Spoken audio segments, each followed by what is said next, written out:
Welcome, come one, come all, come on in and have a sit down, laddies. It is Kieroneus TV, and I am your host, Twitch's sleeping giant, Kieroneus. Ooh, I like that. And with me, the sycophantic Couchman. I don't know what that means, but I like the first one. I really liked yours. Wow. I'm fantastic at bestowing empty titles, Couchman. Beautiful. Talking about fantastic. But sycophantic means you're a kiss ass. Brown noise and all. By no means am I saying stop. Please, right. keep going. I'm saying get deeper in there, David. Yeah, French kiss it, you fool. Let's talk more about myself. We have a wonderful show planned for you tonight, ladies and gentlemen. Yes, indeed. I went through quite an ordeal this week, all of it video game and media related. But before I begin, I would like to make a couple of acknowledgments. First of all, on a slightly serious note, I want to apologize. During last week's broadcast, I reported on the shooting at the YouTube office, and I feel like I might have come off as a little more flippant than I intended. Such a tragedy is no laughing matter, and while we didn't laugh about it necessarily, I don't know, just something about it, something about we say it. The thing is it was kind of a huge tonal shift from our usual content, and I think that caught us off guard.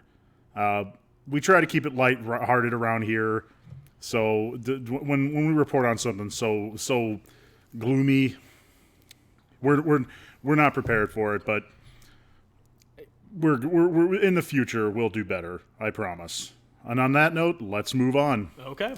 Speaking of apologies, I'd like to officially apologize to anyone I told to piss off when they told me to watch IT Crowd. I have never laughed so hard at a pilot episode of anything. That show is hysterical, Couchman. Really? Yes. Okay, explain to me what this is, because you asked me about it, and I was like, I have no flipping idea what that is. Which surprised me, because I thought for sure that you were one of the people who told me about it. But I've definitely been approached about it by people before, because when people find out what I do, this podcast and everything, they're like, oh, he's a nerd. Let's throw nerd things at him. You should watch Big Bang Theory. Yeah. Oh God, that's another dirty word, along with midichlorians and Mass Effect 3. Those are the big three of the dirty words around here. The third one out of that isn't that bad. We keep on going. Agree to disagree. Nevertheless, I watched IT Crowd, and my God, it is absolutely friggin' hilarious. I've never worked in IT myself, but I do know what it's like to have somebody come to you for questions regarding a computer. No, really, you do now. The first thing is, I know you definitely got to put up with that way more than me. But like every episode is like, did you try turning it on and turning it back off, turning it off and turning it back on again? Are you sure that it's plugged in? Oh yeah, like the main character guy is Irish, which that just adds to the amusement factor because of that accent. Check it out for yourselves. It's absolutely hilarious, and it's a British comedy, which I don't know if you guys know this, but I kind of have a bias against British comedies. Ooh. Not necessarily because they're bad, but because it's like, come on, America, up your game. We got to catch up with them, all right? You know, we spawned South Park, you know, and to a much lesser extent, Family Guy. Simpsons. And to an even lesser extent, The Simpsons. Okay, come on. Back in the day. Okay. But, I mean, they got freaking Red Dwarf, Monty Python, freaking Blackadder, countless other shows I'm struggling to come up with a name for, but they are kind of ahead of us on that. Let's up our game, America. Come on. Sherlock. Sure. That is kind of a comedy, isn't it? It's hysterical how homoerotic they make it. Whoa! What? Oh, come on. Have you watched that show? Yes, I have. Where are you getting... Well... There's literally a scene where a character calls them out as being gay. Yeah, but, I mean... that is just kind of... those two relationship. It's like very unhealthy, but the healthiest thing ever. They're codependent. That's the thing. Yes. Okay. No, that's a good word. That is the correct word. But it's like I feel like this show was tailor made for the Tumblr crowd. If you catch my drift. Okay. You know, and it's like, okay, that's whatever. It's still a good show though. You know, I enjoyed it. Right up to the episode where they pseudo bring back Moriarty. Spoilers. Oh, you're talking. Okay, yeah. You know, talking Sherlock. Yeah. But you know what? Enough of that. Couchman. I started watching Psyche. Okay. I don't know what to make of it, but I think I love it. Oh my God, you have the same thing I did. I was like, I don't know what this is, but thank you. Well, it's like you recommended to me some days ago, and I thought, all right, I'll humor him. I'll go ahead and check it out. Right. Well, really, it's almost has an Invader Zim type quality to it. It's really oddball and quirky, and like the main character just seems to have this this monumental inability to cope with human interaction on any level. How many? Let me ask you. How many episodes are you in? Do you just watch? Can I one? make a confession? Yeah. I was binge watching it. Oh my goodness, you did love it. I'm kind of like 8 episodes in. Oh, you loved it. Well, yeah, I did. It was freaking cracking me up. Because, like, on some level or another, I kind of relate to him a little bit. Right. I mean, what with the supernatural powers and women fawning all over me. Yeah. She's one of my favorite characters. Oh, the girl, yes, the perfect girl, as Yeah. she self-named perfect girl. Oh, it's so good. Wow, how insecure are you? Jeez. Like, people need to go watch this. This is a really good. Like, if you don't like anime, you're gonna like this. Yeah, I don't even like anime, but like this, so much of this show's themes resonate just on a fundamental level with, I think, like every human being can relate to this. Mm-hmm. You know, if you've lived with your parents for any length of time, you can relate to this. Right. And then the characters, like, I think I definitely got a soft spot for the idiot who follows him around. Oh, of course. I forget his name, but yeah. Yeah, they got those names that are hard for me to remember. I'm sorry. You even said, like, yo, grab a picture of Psyche. I'm like, what the hell is Psyche? Yeah, you know, that show you recommended to me. You're like the pink-haired guy. Oh, okay. The pink-haired fellow. The pink-haired gentleman with the antennae coming out of his head. Okay, let me ask you this. So, I know you said this was going to be really short. Let me just ask you something real quick. Because you keep on telling me to go watch One Punch Man. I have to go watch it. I completely bow down to that thing. I've heard it's really good, blah, blah, blah. But in my opinion, One Punch Man is very much just an OP character, and this is how they deal with an OP character, right? Is that kind of a essentially being like just completely unbeatable? right? You got to figure that would get boring really quick. Exactly. Let me ask you this: do you think Psyche is it has a better way of dealing with an OP character? I want to say Psyche is a little bit more humorous. Yes. Because honestly, how exactly would a person like this exist? Would it even be possible for a real person to not be just completely corrupted by this power, as Psyche obviously isn't? Right. Saitama isn't either. Mm-hmm. It's like I like to think that given the right circumstances, a human being would be like, okay, I need to keep myself in check. Right. But that's just me. I'm an optimist. That's the thing. Mm-hmm. And we optimists tend to not always have the most realistic worldview. Oh. So it's kind of I think that more or less just adds to the hilarity of the situation. Right.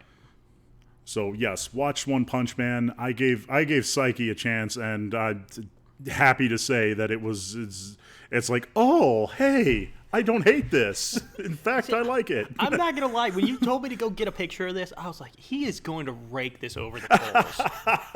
I'm like, and me just sitting there going like, he's gonna be all curmudgeon-y about it. I would have never guessed. Like, I was really expecting you to say like, oh, I'm at the very most, I'm 3 episodes in. You saying 8 blows me away. And I will say this: there's a lot more episodes out there. That's good to know. Yeah. I tell you, it's not like it's super complex or anything. It's just a fun show. Oh, it is. It's such a relax, unwind, and have a good time kind of show. Mm-hmm. It doesn't take itself too seriously, and honestly, it's almost like it's a parody of anime, right? Because he makes a lot of mention of anime tropes, and sort of incorporates it into his universe, right? Which I find hilarious. Like, so. I mean, you say it's a parody of anime. I truly agree with you, because you have that character, the one guy who is like, oh, I have a demon trapped in my right hand, and blah blah blah. But he is so great. Oh yeah, no, how awesome is he?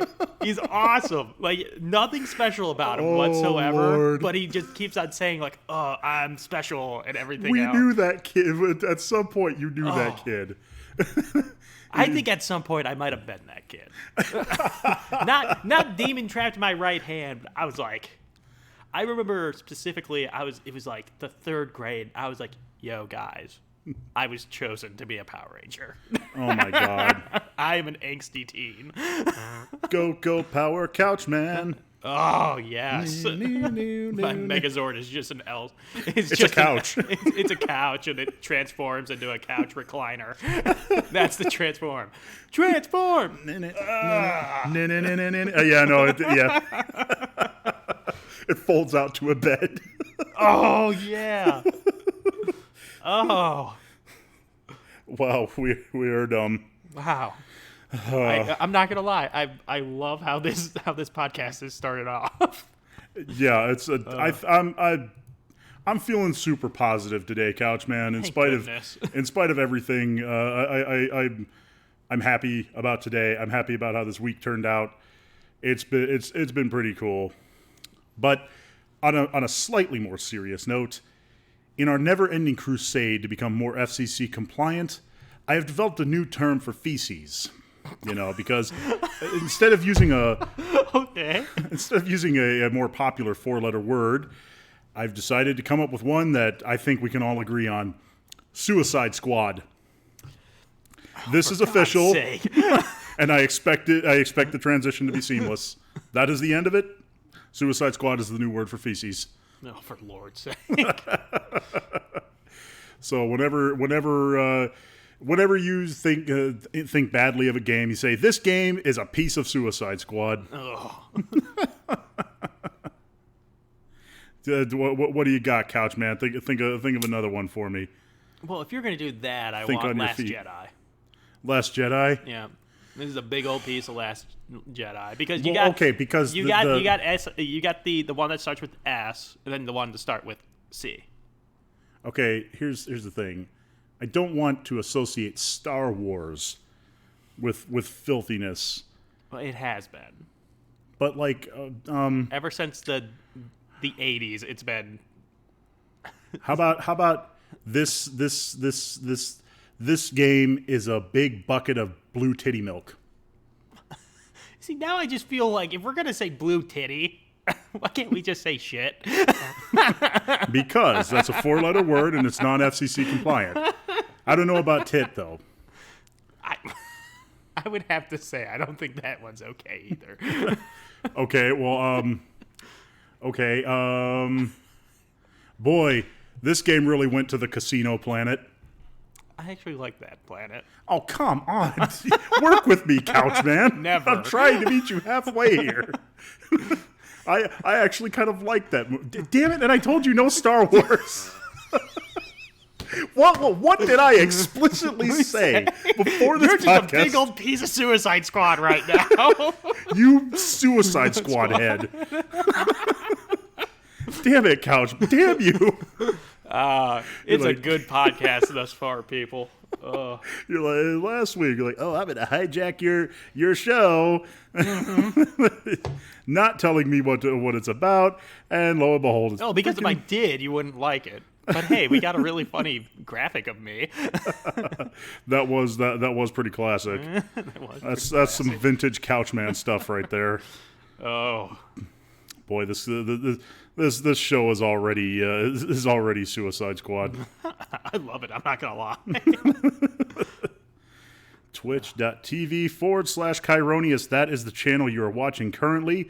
Tell your friends about us if you want to help the channel grow. We're not Help asking. us grow. Yeah, we're not asking much. We're not asking for donations yet. Right now, we're just looking to gain your love and adoration.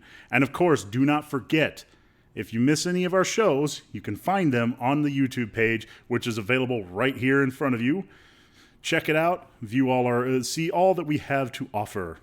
We are trying to make this, if not the best, one of the best shows on Twitch. And that can't happen without your help and your support.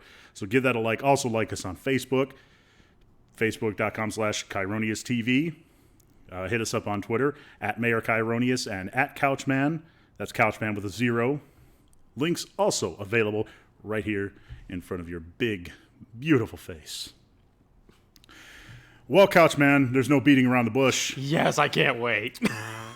It is International Sibling Day. Oh, yay. On a more stupid note, that's right. Today, or rather yesterday, was International Sibling Day. It's after over here on the moon. It's after midnight, so it's technically yesterday. Because the internet has developed an obnoxious tendency to declare holidays, further cementing in the minds of pessimists that it's all just a huge conspiracy to get people to spend money. Listen, I love my brother and sister, but the truth of the matter is, they can both be insufferable dill holes a lot of the time. Why would I celebrate these people? My mother and my father worked themselves to the bone to provide a life for my family. They deserve the holidays they have. I mean, it's all still corporate BS, but I'm willing to go along with it because they're worth it.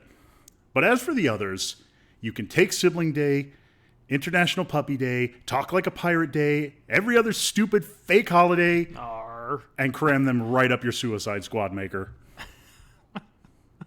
See, I think, you want to know what? I think this day would kind of be cool if we celebrate the right type of siblings. Like The Simpsons. You got Bart, Lisa, and Maggie. The Jackson 5. The Teenage Mutant Ninja Turtles. Well, now you're just going to make me cry. Exactly. Well, no, here, I got more. Hold up. I'm trying to do this. This hot Siamese twin chick. If Oh, the she's Jackson real, that's 5. awesome. If not, this is pretty good Photoshop. And the Tanners. Oh boy. What about the Cranes? You see, now I'm actually. Oh, and the Oh, that's Photoshop. the Weasley family. Oh, man, I love the Weasley family. Shut up. Don't make me look like a big jerk. Listen. You big jerk. As You far as Suicide Squad. Damn you. Damn you, you. Go right to the casino planet. Yay. Don't you yay me. Drink a big bucket of blue titty milk. Really though, I thought ask I thought I had the Warners on here too. The Yakko, Wacko, and Dot. Yeah, I thought I had the Animaniacs in here too. Huh. There are a lot of good siblings on TV. Right. My point, though, is talk to my biological siblings, and they'll agree with me on this one. It's like, I'm not going to celebrate that knobhead. Oh, Luigi and Mario. I had that, too. Where are they? He's a tool. He broadcasts on Twitch. He thinks what people care about his opinion. Yeah. Screw him. I think what he has to say about Sibling Day to be, He thinks he's relevant. Right. Lord.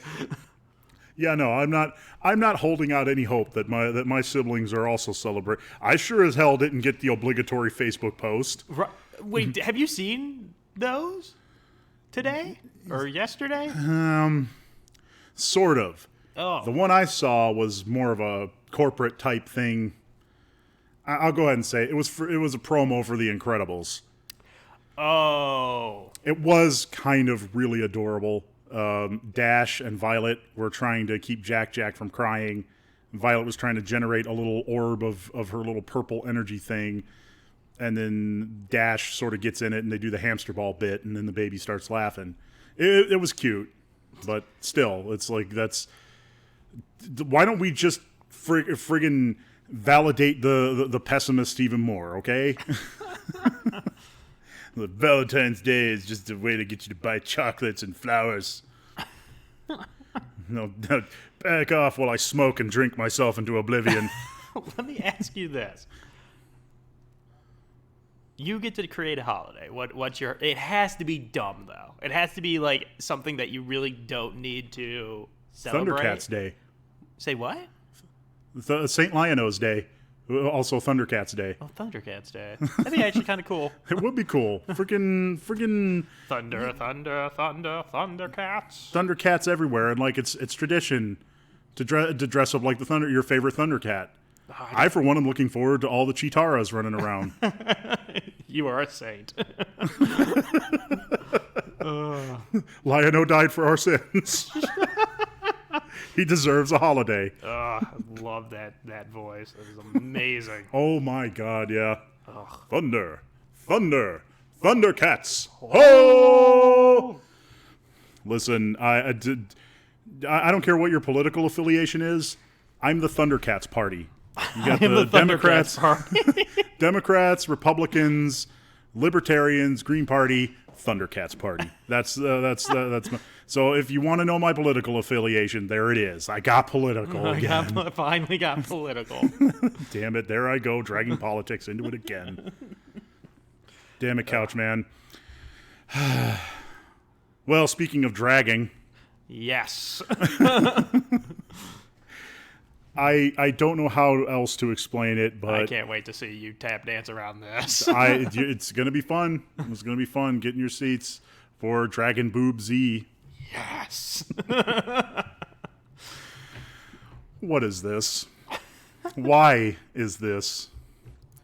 You know, I wish I could say I was surprised, but I have seen this kind of thing before. Oh, yes. Have you? Yes. Hard as it might be to believe, your host is no stranger to making withdrawals from the Spank Bank. Ew. This trailer has been making the rounds, and I'm only inclined to ask why. What about this porno parody is so special compared to all the others? I mean, really, I've seen it pop up like 3 times on my news feed, which begs the question, what is so special about it? I would say that my childhood is ruined, but at this point, there's nothing left to ruin. Literally everything has been turned into a porno. With no shock value left, what exactly is there? It's not like we're starving for fat material. It's everywhere. On street corners, in supermarkets, and up the internet's ass. What really concerns me is the idea behind it. Mm-hmm. It's sex, but this time it's Dragon Ball Z. I don't see a problem. Look, Couchman, we all crave sex on a fundamental level. Everybody knows this. Yeah. But we don't all crave Saiyan Majin shag fests. What's wrong with that? Well, unless you accidentally click the wrong link, you chose this specifically because it has Dragon Ball. You just sit there. Whoops! It looks like I accidentally clicked on this. There's no such thing as a back button, so I can only do it to this tonight. Oh, this isn't My Little Pony. Oh well. Well, shucks. I mean, I'm already like 30 seconds into it. Might as well finish. You needed something to fap to, but it had to have the Dragon Ball theme. Hot damn, if that isn't fandom, I don't know what is. That is dedication to your chosen IP. Okay, let me ask you. Wow. Okay. I got a question. Sure. In your eyes, you are more of a hardcore fan if you go search for Dragon Boob Z, which is what this porno is called, or you watch a animated version of some hentai. Which one makes you more of a hardcore fan? Ooh. Well, that's a real brain tickler right there, Couchman. Right. These are the questions, ladies and gentlemen. These intellectual questions that tickle the brain and stimulate thought.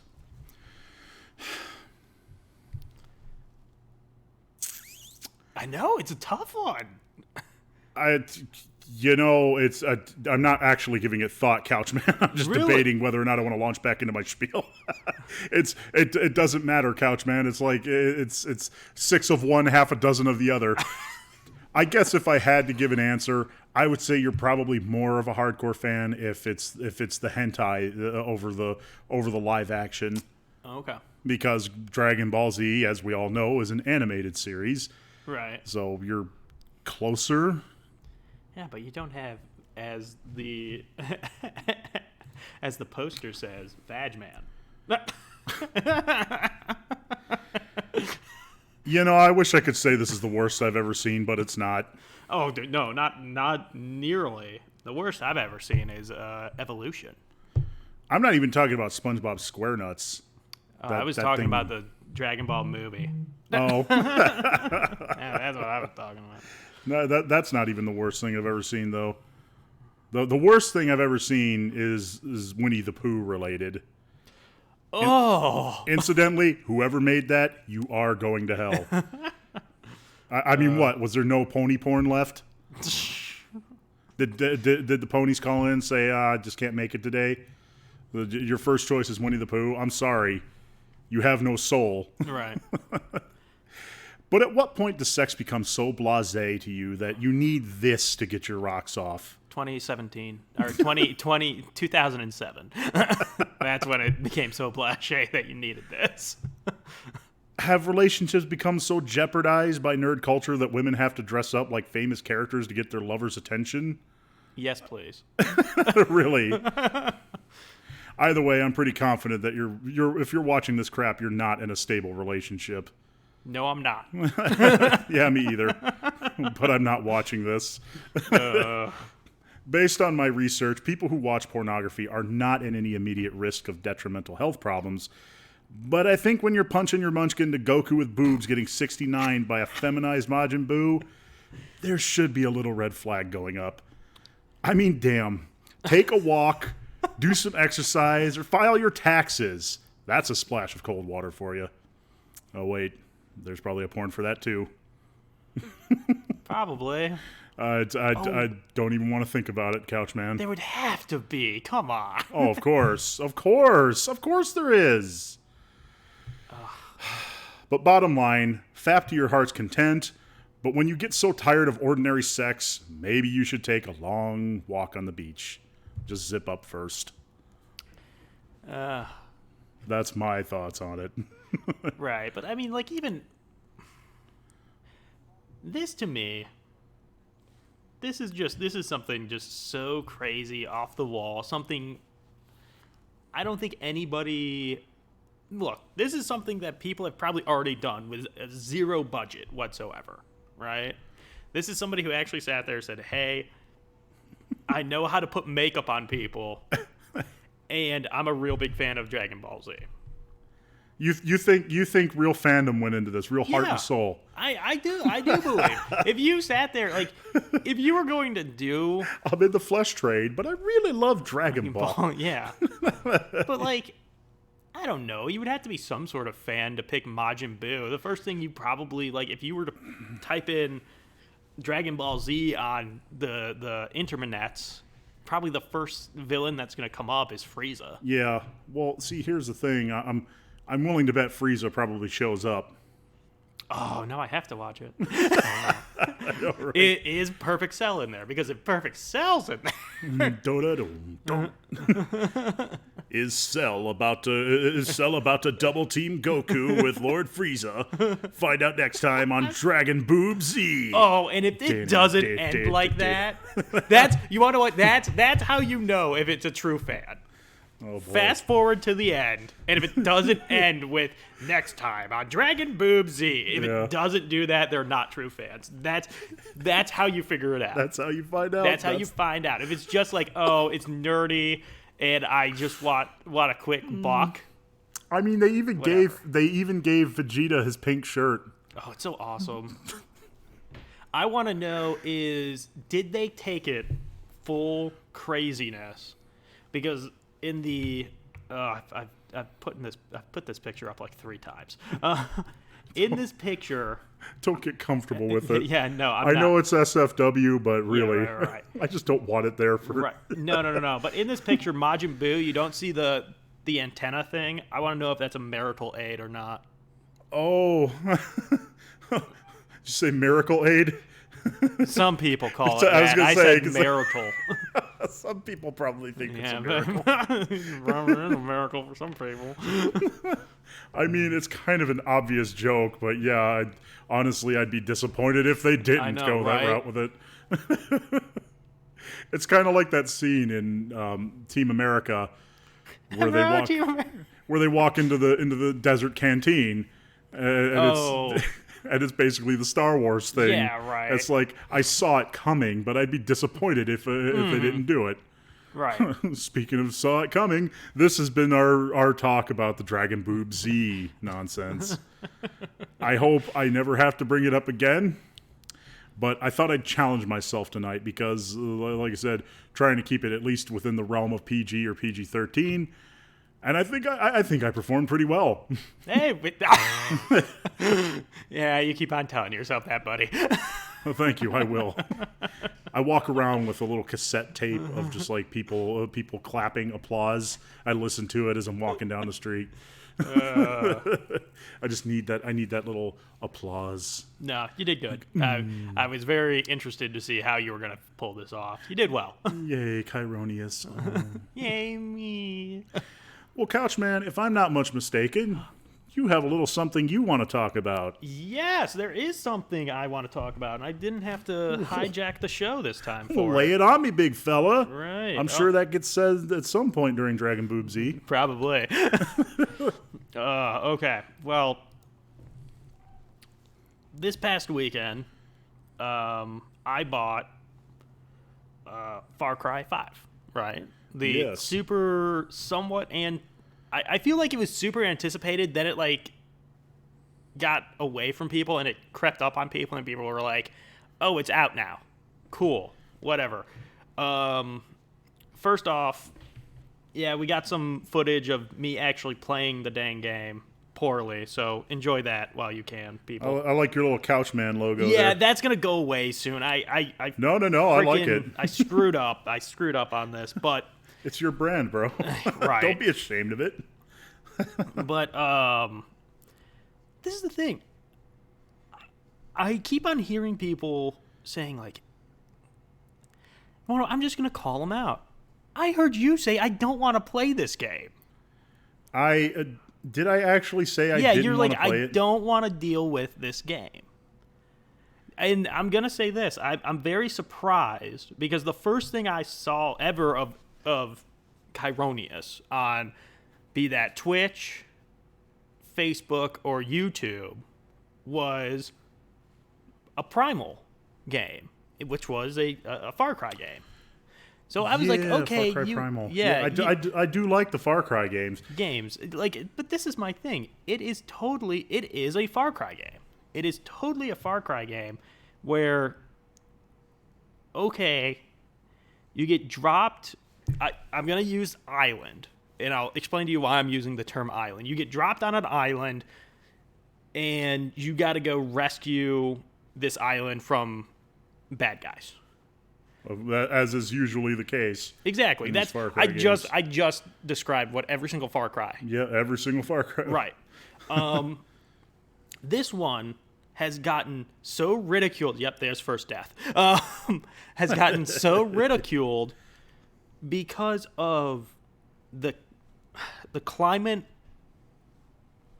we find ourselves in right now. Yeah. And because it's in the middle, the middle of rural America. Yeah, we do kind of have something going on. I mean, I'm not listen, I don't like to talk about politics on the show, but I'm not blind to politics. I've been following the news. I'm sure as many of you out there are as well. I try to be conscious of it. Right. And I think one of the most ironic statements ever given to me about this game from somebody who I have correspondence with on social media is like, oh man, you got to play this, and it's not political at all. And I'm sitting there looking at all these American flags draped over things, the country setting, the church, which is never far from like the main focal point in most of the promo images. Mm-hmm. It's like, and given our current religious and social climate of things, do you really expect me to believe that there isn't a political motivation here? Okay. Let me tackle that. That's a great point, and I don't blame anybody for looking at it and seeing it that way. The issue with it is, if you stepped back, believe you me, I'm not trying to say, hey, you need to look at it this way and then you'll enjoy it. But the fact of the matter is, they started work on this 5 years ago. 5 years ago, we were still... It was different. No, 5 years ago, we were still going through political strife. It was just starting to build. It was just starting to build. So this was very topical for that time. Now we're in the middle of it, and this is kind of parodying it. But when it comes to straight up governmental nonsense, it's really not that. It really isn't. Yes, is it in the middle of country America? Absolutely. And they make good fun of that. And it's the good fun. They have the monster truck with the American flag on it. They have the country hillbilly rock station. They have all that cool, fun stuff that you can go buck wild with. What this really is, the bad guy is a cult leader for his own religious thing. Like, it's not it's not Christianity, it's not Judaism, it's not Buddhist, it's not Hindi, it's not it's none of that. It's the Church of Joseph. It just so happens like his little symbol thing is almost a biker cross. I think they're going for like a Waco, Texas vibe. Yes, that's exactly what it is. I was trying to remember what it was. I had it in the back of my head. It was Waco, Texas. It really is trying to go there. It isn't trying to do. You want to know the honest truth, Couchman? Yeah. Because like I feel like that's what this has sort of been building to. The real reason that I haven't been all that interested in it, I got to tell you the truth, man. It's just I haven't been interested in it. Like, it doesn't grab me. It's like I still have a Far Cry game that I haven't even beaten yet, in addition to the ones that I have beaten but still play from time to time. Right. So it's like, well, I mean, I've sort of beaten Far Cry Primal, and I loved that game. I did not expect to love it as much as I did. Mm-hmm. I've barely touched Far Cry 4. So it's like, which one was that? That's the one in India. Oh, okay. So really, it's more just a fact of I'm kind of in Far Cry overload right now. In addition to all the other games that I play, Right. Okay. I kind of got a full plate. I'm not gonna lie. I thought it triggered you. To tell you the honest truth. Okay. What I will say, if you like the games, you're gonna like this. It really is. It drops you in the middle of, I think it's Wyoming. I'm not 100% sure, but it's someplace in Middle America, and they block it off. I actually think the way they explain like how they block it off and the reason you can't, or it's gotten this bad, is actually very clever. Because they did basically make it like, hey, we're going to make this town an island because we can't let them run around the entire United States. Well, yeah, but I feel like we would probably have this situation under control at some point. Well, I mean, you have something. Well, yeah, we would. We would. They're just sitting there and saying, okay, let's bring this up to 11. Well, here's the thing. I don't really need. I don't need that much of an excuse to go in and shoot guys. You know, for as far as games are concerned, it's like Right. I've played enough of these games. It's like, all right, just give me the gun and point me at what I need to shoot. Right. If I'm gonna play this kind of game, that's pretty much the attitude I'm gonna have the whole time. So, unless the story is gonna be really stellar, which I'm doubting, I don't much see the point in it. Oh. Okay. If it's really just like, what new features does this game have to offer? And okay, that kind of brings me to the bad part of this, because this is very much just my first interaction with it and my first impression of this game. The bad point, you brought it up already. The story doesn't get to me. I just don't. Gripping you? Yeah, I don't. You're think, ungripped? Yeah, I think the story is just meh. It is the same thing that I've seen 1.5 million times and just whatever. When it comes to new stuff, the last game I played for Far Cry was Far Cry 3. If anything, this is a little bit more difficult because it's not just jam on the triangle button and you can cure yourself with a wee bit of bandage. Just pull the bullet out of your hand. Yeah, like that's different now. Like you physically have to go find a med pack and everything else, so it's a little bit tougher. The buddy system in this might be different. I don't know if they had that before, but like you can sit there and have a dog with you. You can have a guy who flies around in a plane and assist you from the air. Weren't they facing some controversy concerning having a male counterpart as opposed to a female? No, they weren't having a controversy on that. I think they might have had a controversy of a male protagonist, but they have, I think, in the first time in a Far Cry game, a fully customizable, well, as customizable as you can get, character design, because they do have a open world game where you can invite your buddies to come in and play through the main storyline with side by side, which is really cool. And I'm trying to convince my one buddy to go get it, but he is super like, I have Call of Duty. Why do I want? I have Call of Duty. And I'm like, okay, whatever. But besides like anything new, it's still the same old Far Cry mechanics. It's still the same old, open world, run around like a crazy man. You can do whatever. The other thing, I'm going to get the stuff that I don't like out real quick.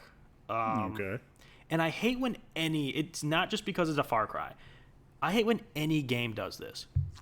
When it sits there, it's okay to sit there and create a character. It really is. I like putting myself into certain places.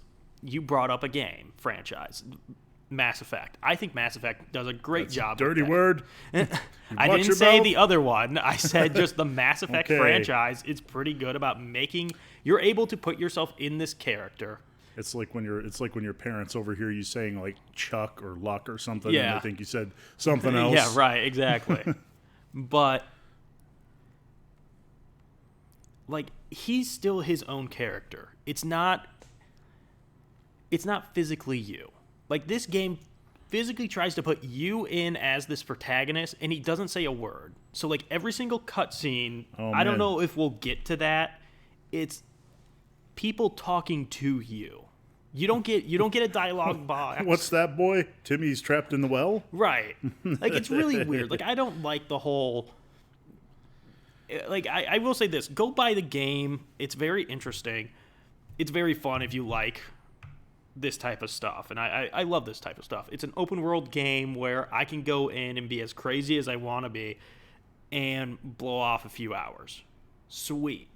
The gameplay, it's a Far Cry gameplay. I think that's actually pretty good. I think Far Cry does a great job with handling fights and everything else. You want to know what I want to know is like, why don't they just make another Blood Dragon? Well, okay. I have no flippin' idea, and I want them to. There's not another game that I can really think of where you have a flip-off button. Yeah, exactly. Yeah, no. Give me that. I'll pay for that. Right. I'll buy that. That's bought before it's even come out yet. Make a really big, full of content, full of storyline and missions and quests and everything. Blood Dragon game. They call it Blood Dragon 2 or whatever, or Blood Dragon: The Revenge. Go for like a really 80s. Go for a really 80s style name.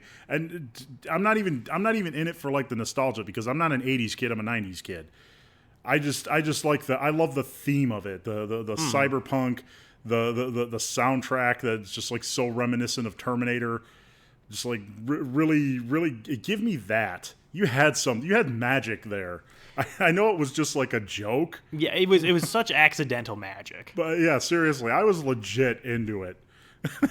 Make it just as crazy and make like you can even have like a guest character. You can get freaking oh gosh, what's his name?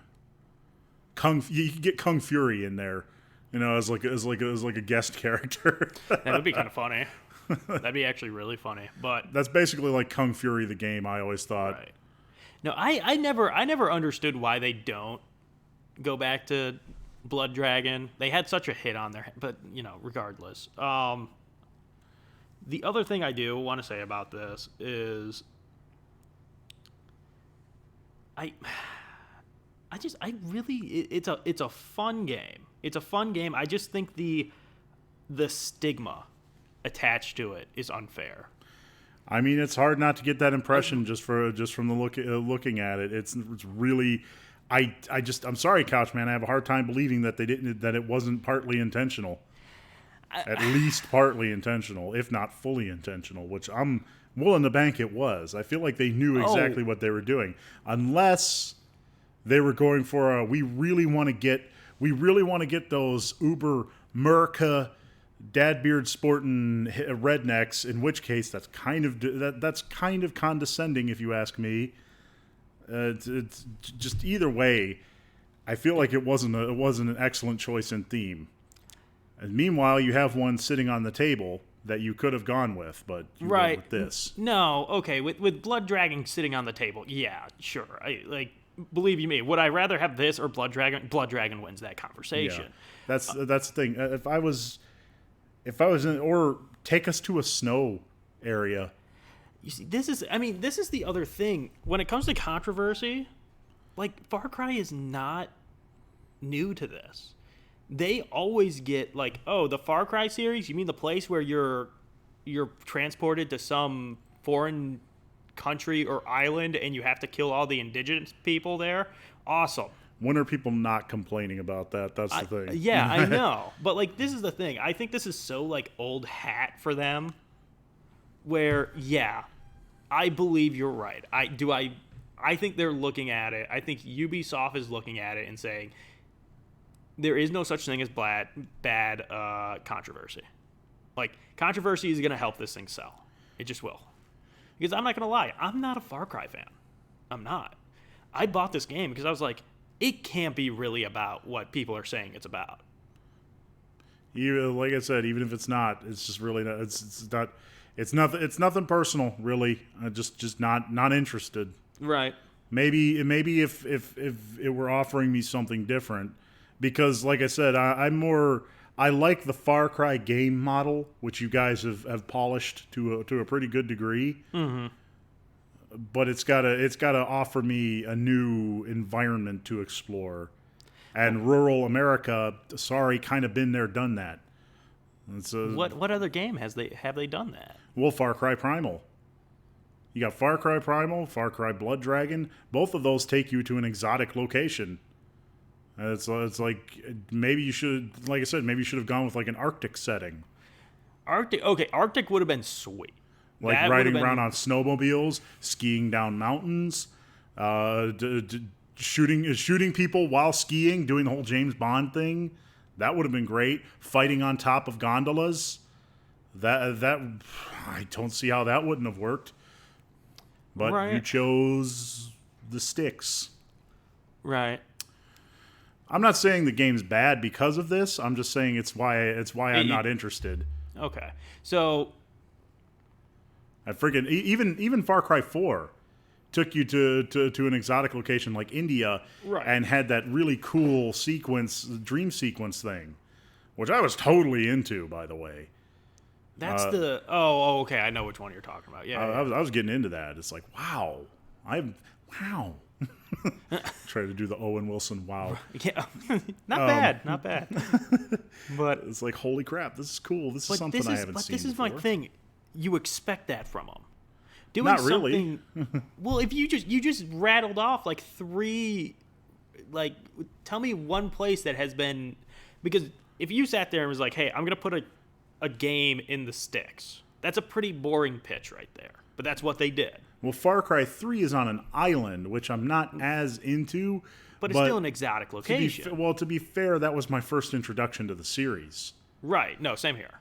Because my friends are like, oh man, that Mohawk guy, I forget his name, Vash. Voss. Voss, Yeah, there we yeah. go. Yeah, he's so crazy. You know, it's like, all right. Yeah, he was kind of cool, but I was actually getting into the gameplay. Right. But now that I've seen the gameplay, which is the same every single one of them very consistently, Right. it's like, well, all right, same game, different playing field. And I guess when you put it that way, you do kind of have a point. They're kind of it's kind of become a pattern of exotic location. Maybe they wanted to bring it back to the country, or Right. more familiar environs. Right. Because, I mean, how many more times... I will say this. It would have been interesting if you would have had Far Cry 5. You could have said you could have done the exact same thing and chucked it in some place like Alaska, where you can have the snowy terrain and then you can have the, wooded area. I think the snowy terrain, you've kind of sold me on that. That would be amazing. But you brought up the bad guy too. This, like, the whole thing is you got to bring this family down. The bad guy, it's no Vaz or whatever his name is. I have actually. You've go ahead and finish your thought, Yeah. but I got something to. It's no Vaz. It's no. What was it? It was like something Ming, or whatever. We'll just say Ming. Yeah, Ming. But he has something about him. It's weirdly weirdly grows on you in the wrong way, which is good because he's the bad guy. The other thing I will say about Far Cry games, I love that they mocap their bad guy, because Vass looked like Vass. Yeah. Ming looked like Ming, and this dude looked like this dude. And like they do so much like advertising with this guy, and it's hilarious to see him go into this like trance of, okay, I have to be a cult leader right now. That actually brings me to my next point. I feel like they may have set themselves up for inevitable failure at this point, because they've kind of put a lot of stock in having a villain that people like. Right. Like that's part of the main attraction. It's like you can't keep up that kind of pace. I mean, I've heard people complain that Ming was no Voss. Right. Ming Voss. Nah. So it's like my little Arctic setting. I feel like that would probably, even if that was really awesome, the villain might suck. Because I think you could put this game just in the Arctic. I think you can put any type of villain in the Arctic. Well, here's the thing. I was going to suggest moving away from that central villain thing. Okay. Because like I said, you're kind of setting it up to where, like, if your villain doesn't really kick ass, your game is going to disappoint the fans. That kind of sucks in my opinion, because I think it's good solid gameplay, although maybe shake it up a little bit, fellas. Yeah.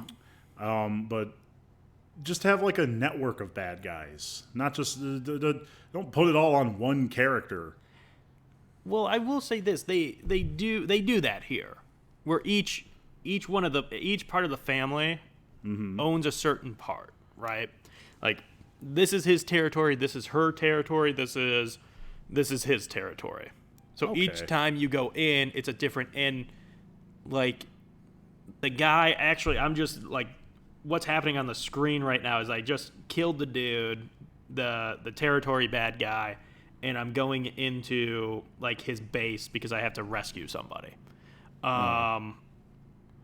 His gimmick was, okay, because it's a religious cult and I'm one of the head guys, he would tattoo your sin on your skin, somewhere on your skin, and then he would forcibly make you like confess your sin or whatever, and then he would basically fillet that skin off, and you actually get to see that in a cutscene, and it's actually gross. It is downright disgusting, right?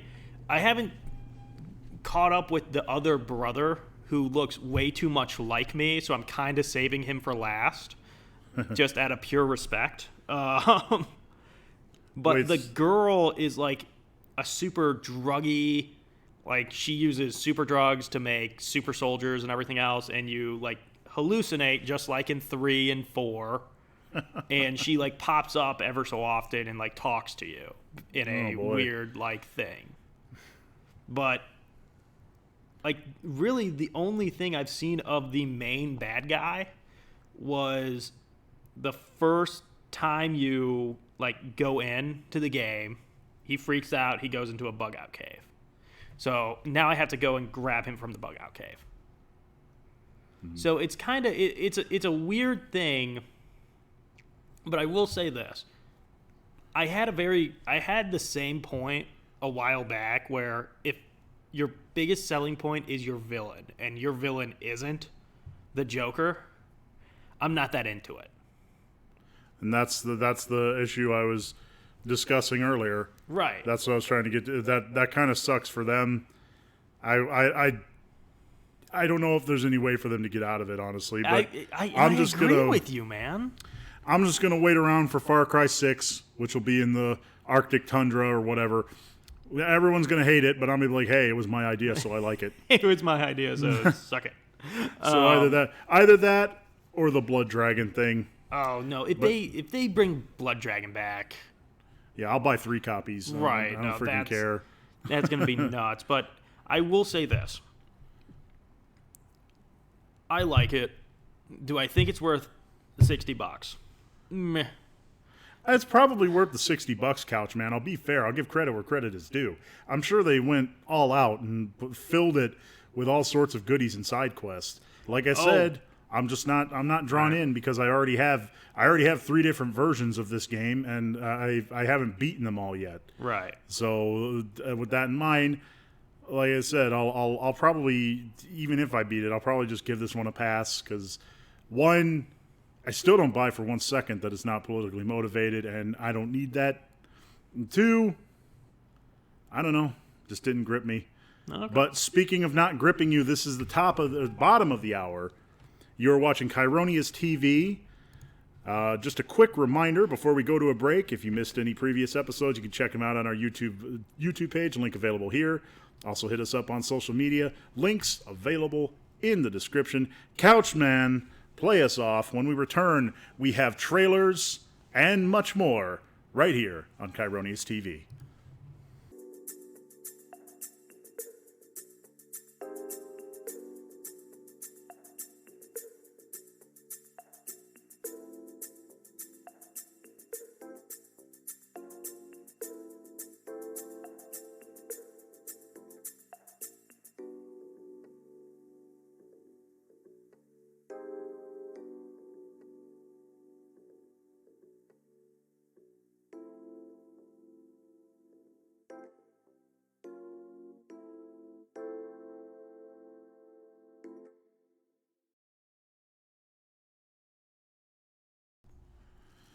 Welcome back to the podcast that your mother warned you about. She said, you're not going to have any friends and girls will not like you. This is Kieroneus TV. I am your host, Kieroneus, and with me is Couchman. Yo, baby. Welcome back, ladies and gentlemen. So good to have you here with us tonight. As I said, we have much more for you in store, starting with a couple of trailers that I saw that intrigued me, piqued my curiosity. I like to showcase these things because I feel like these probably don't get enough coverage, and they look like they might be good. I would be willing to check them out myself, honestly. Starting with Moonlighter. Sorry about that. This game is a scenario in which you play as a guy who's just like, he grew up in a shop, but he's always dreamed of adventure. And when eventually the shop becomes his, he decides to strike out and fulfill his dream. But at the same time, he still runs a store. It kind of resembles a Legend of Zelda top-down type of game. And it looks really charming. It looks as though it might be narrated. I'm not sure. I don't have too many details about it right off the top of my head. But I'll definitely be keeping an eye on it. I would honestly love to stream it if I could. Oh, I'm physically watching this for the first time. So it looks like you can kind of have, I don't know if it's co-op, but it looks like you can have like a buddy system or something. It looks like a single player thing to me. Right. But no, I just realized why it's called Moonlight. Right, because he moonlights as an adventurer. As an adventurer. You know, honestly, it makes a lot of sense to me because playing a game like Skyrim, for example, you go out, you kill monsters, and you come back with a butt ton of loot. It's like, what do you got to do with that loot? You got to sell it. So it just makes sense to me to just open up a shop. Really, if I were in that scenario, that's exactly what I would do. Wow, that ever actually dawned on me. Now I feel really dumb. I'm like, trophies. Right. But like, I was always looking for the Daedric armor because that sells for a pretty penny. Oh. But I love when you get to that point and it's just like everybody's wearing Daedric armor now. Oh, no, that's a pain in the butt. You're all like, I was wearing Daedric armor back before it was cool. The next game kind of looks a little, shall we say, Shantae-ish. It was immediately my first thought, though it's not made by Way Forward as far as I can tell. It looks like it's sort of in that same genre. It also looks a lot of fun. Looks like a lot of fun. Remember, kids, word gooder. Remember, biggin's a word. Yeah, I know. Biggin is a word now, so it's pretty much all bets are off. Right. You play as a female heroine, I presume going through dimensions. I honestly didn't do a lot of research on it. I do know that it's coming to the Nintendo Switch, if it's not out already. Right. I literally just grabbed these before the show started. Just to share them with you guys. Maybe you haven't seen them yet. Right. You said Shantae. The animation style seems very Shantae to me. Well, even Shantae, like this looks like an American trying to do anime. Well, it's basically what Shantae is. Right. But, oh, dude, who the heck was that? Dude, who is this? Sergeant Hulkenstein or whatever? the big green flowery dude? Yeah. Oh, dude, look, there's a neck beard that kind of looks like me. The quirky characters kind of did draw me in. Right. Double cross, huh? Yeah. So, Couchman, it's up to you to buy this so that I can play it. Yes. Buy it for your Nintendo Switch. I hate you. Buy me something. Buy me something. No, but like stuff like that. I do enjoy some of these games. I do love, like, this is the thing. This almost kind of reminds me. Okay, how do I put this? This is something that I would totally not be like. I'd be like, yeah, whatever, don't care. Next subject, right? But ever since you showed me Cave Story, like, I look at these games a little bit differently now, where I go, maybe this isn't utter crap. Listen. Maybe because it isn't a AAA game or 3D HD graphics and all this other crap, and it isn't. Yeah, it's an unfortunate condition that we've all sort of fallen victim to, that we always have to go with newer, bigger, and better.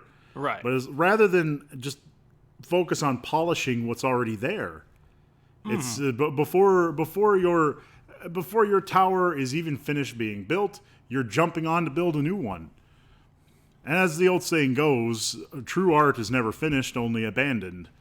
So there's no real reason not to go back and do it. So, but understand, I'm not in any way ruling out making new games with different, more intuitive gameplay and stuff like that. By all means, do that. Just let's not forget that we still have a very fun style of gameplay out there. Right. Never forget. Don't limit yourself. It's not for my benefit. You're doing yourself a disservice if you don't at least check these out.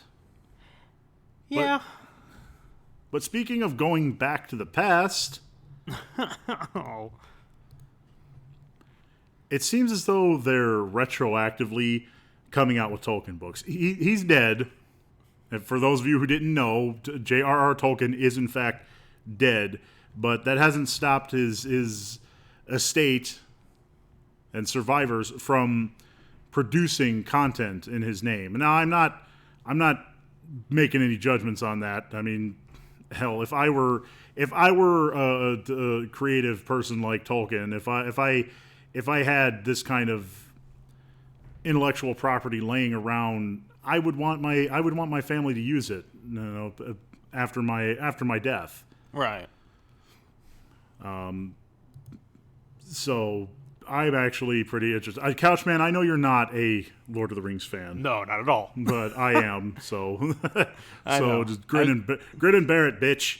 I was gonna say, I'm waiting for you to like say the freaking title so I could put it up there, and I was just go ahead and bring it. Yeah, I finally did it. The Fall of Gondolin. There we go. It's up. Is the name of the book.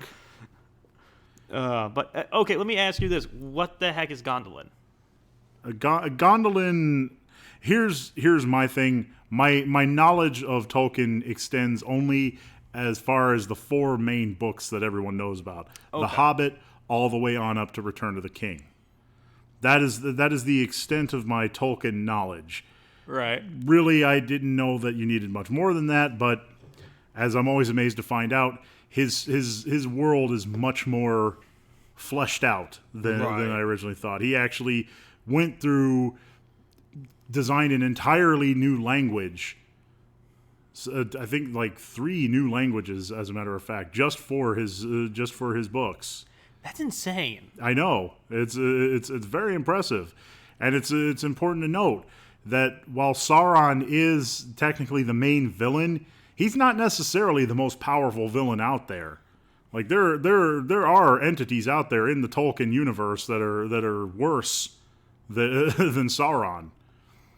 So it's really really interesting. I'll be, even if it turns out to be terrible, I would be interested in checking it out. The protagonist is Noldor. Noldor. Noldor. Sorry, Tuor. He's an elf. Wait, that changes the pronunciation? No, it's the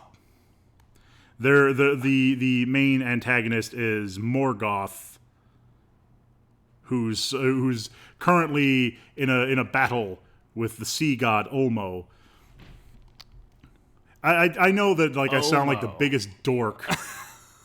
Gugog is going up against the mighty Ragnar. Ragnar is a little bit cooler than, what was the sea god's name? Ulmo. Ulmo. Ulmo. Ulmo. Ulmo. ULMO. Ulmo. Yeah. Elmo. Oh, please don't. Please don't. I didn't do it. The internet did it far before me. But this was kind of something that I saw last minute, obviously, Right. which is why I have no material prepared on Right. it. I'm sort of winging it here. No, I hear you. But okay, let me ask you this. Knowing that this is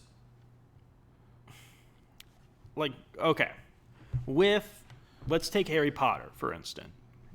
Series of books made into movies. Now they're saying, there's going to be more movies. They're doing this, mythical beasts and where to find them, like stuff like that. Yeah. But then they're saying, no, we're going to meet Harry Potter again. Like, we're going to bring him back in. Yeah. And she's working on another book. Do you think this is going to be another movie? Oh, my God. They're Butterfingers. Yeah, seriously. Do I think there's going to be another movie? Yeah, do you think probably. So, let me ask you this. Do you think this was actually...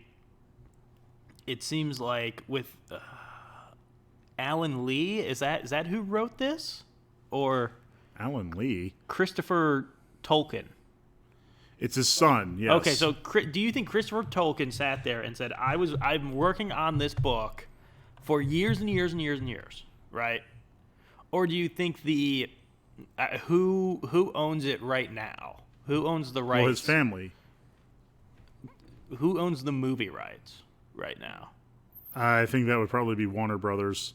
Or do you think Warner Brothers sat there and said, yo, we need another Lord of the Rings? Oh, I'm sure they're smacking their lips over it. Oh, of course they are. Oh, are you sure? Are you sure Warner Brothers owns it? I think because it doesn't. Oh, is it freaking? It's Amazon. Amazon is making a series. I'm sure they just bought a portion of it. Ah. Kind of like how Sony owns Spider-Man. Right. One of those type scenarios. Right. Either way, I'm not exactly thrilled by the prospect of watching a bunch of greedy corporations argue over which piece of it they own, which piece of Tolkien's beautiful universe's ass they're entitled to. No, but okay. Let me ask you one more thing. Are you going to read this book? Well, yeah. Oh, really? So you're like totally bought in. You're like, okay, I can't wait. Yeah, well, not like super can't wait, but I am intrigued. Okay. Cool. I'd really be interested to see where this goes. Here's the thing. After his death, people were still finding manuscripts from Michael Crichton and publishing those, like Pirate Latitudes and Micro. The people who I know who have read it have not said good things about Micro, but really, I didn't think it was that bad. Right. So I guess I'm sort of open-minded in that regard. Okay, here's Tolkien, including The Hobbit and The Lord of the Rings, were sold by Tolkien himself to United Artists in 1969 and are currently owned by Middle-earth Enterprises, formerly Tolkien Enterprises, Inc., a company controlled by Saul Zaentz until his death in 2014. Okay. So I guess that's who owns it. Okay. No, that actually that's good. That's good then. But I think really just about anybody could make something on it. They just can't use like specific titles, like how you can't say mutants. Or you couldn't. You used to not be able to say mutants in certain Marvel movies. Right. Yeah, it was becoming Inhumans, but then 21st Century Fox. And actually, I have a question for you. Shoot. Well, first off, do we have anything more on the J.R.R. Tolkien? No, that's about all I have at the moment. Okay, because I did not want to interrupt your little love fest with Lord of the Rings. My question is, you just brought up a book. We brought up some trailers for a game. Why have we not brought up the most anticipated Marvel movie since last one, Infinity War? I swear, I've been thinking about this for like a month. I'm like, when are we going to talk about Infinity War? Marvel movie 419. Gosh, Couchman. Have I not made it obvious why I don't talk about this? No, you really have not. Oh, God. Okay, let me ask you this, Couchman. Just today, how many Infinity Wars, not even just like necessarily the movie, but how many Infinity War references have you seen on the internet? I'm being 100% honest, 0. You must not have been on the internet much today then. Not really. Okay, well... Last time I was on the internet, I saw one fan theories on what's going to happen. I see at least 4 Infinity Wars reference daily. Okay? It is all people are freaking talking about, Couchman. But don't you want to give your 2 cents? I can't. What more could I possibly say? What more could I add to this conversation? Could I contribute creatively to this thing that is being just so overhyped? What could I possibly say, Couchman? Hawkman Thanos? I don't know. They both wear purple. Hawkeye beats Thanos? No, Hawkeye is Thanos. Hawkeye is Thanos. Yes, oh, man. It's been a long con. I think one of the most hilarious things I've been running into is don't spoil Infinity War for us, for everyone. It's like, what's the spoil? He's gonna lose. Well, not only that. Okay, this is the thing. It's part 1, right? We can't they're spoil. Splitting it into You 2. didn't know that? Oh, jeez. Welcome to Kieroneus TV, viewer. But this is the thing. What do you mean don't spoil it for me? It's not even finished. We're going to have to finish it in a year's time anyway. Well, that's I don't know. People are saying on the internet, don't spoil it. It's like, man, okay. Okay, guess what? Thanos loses. There, I spoiled it for you. Right, but I mean, if it's following the storyline of the Infinity Gauntlet arc, which I highly doubt that it's going to, they're gonna have like Vision beat him or something. No, that's not who. He actually kills everybody in that arc, but then he gets bored. Yeah, I know. Then Adam Warlock inherits the Infinity Gauntlet. I really thought you were going to say Adam Warlock and Harry Potter. I was like, wow, really Harry hate Potter. this. Harry Potter goes back to Tatooine and rescues Uhura from the Cylons. Perfect. That's a movie I'll watch. But no, like, are you? Let me ask you this. burnt out on Marvel right now. Really? Yeah. Like, so you're almost like me with Star Wars. Yeah, I'm like Really? so burnt out. It's not even funny. They spent so long dangling this Infinity War thing in front of us, and it's like, okay, I understand you kind of gotta pace yourself, but I don't know. The movies just have not been that great. I mean, not even from, definitely not from a casual perspective. But if I was like a fan of Marvel, which you can't really technically say I was, but it's like I see so many things that even from my casual perspective don't quite mesh with the comics. And you know me, I'm kind of a purist when it comes to that. Right. It's like just put the damn comic on the on the damn screen. That's all you got to do. You got one job. Right. Nah, I mean, it's like they can't even do that. They've got to screw it up somehow. Let me ask you this: how many, like, you've seen everything leading up to this though, right?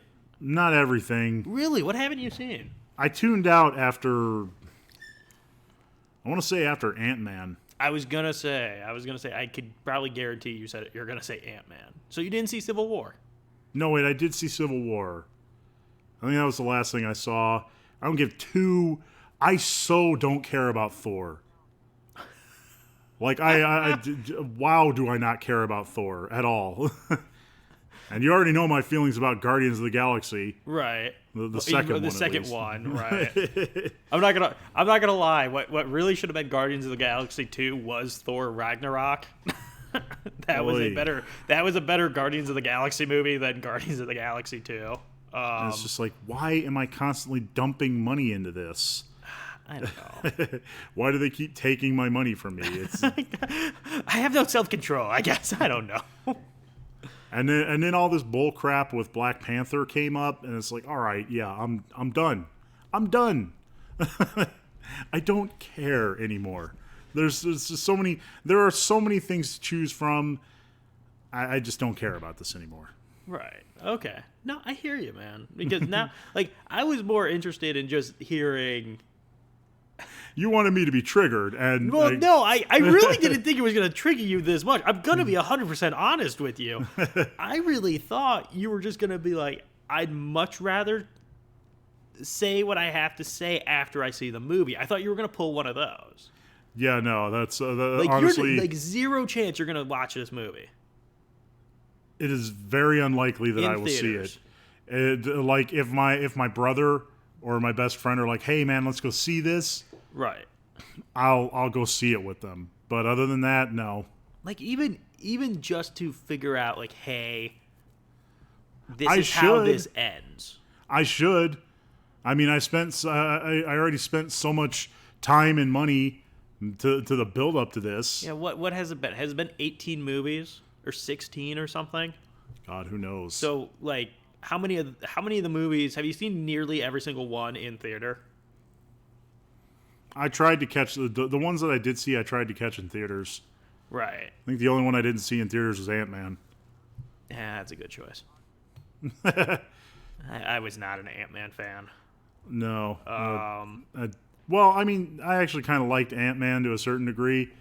It was fun. I like Doctor Strange. Right. But, so dude, you can see both Sherlocks on the screen together. Robert Downey Jr. and the BBC one.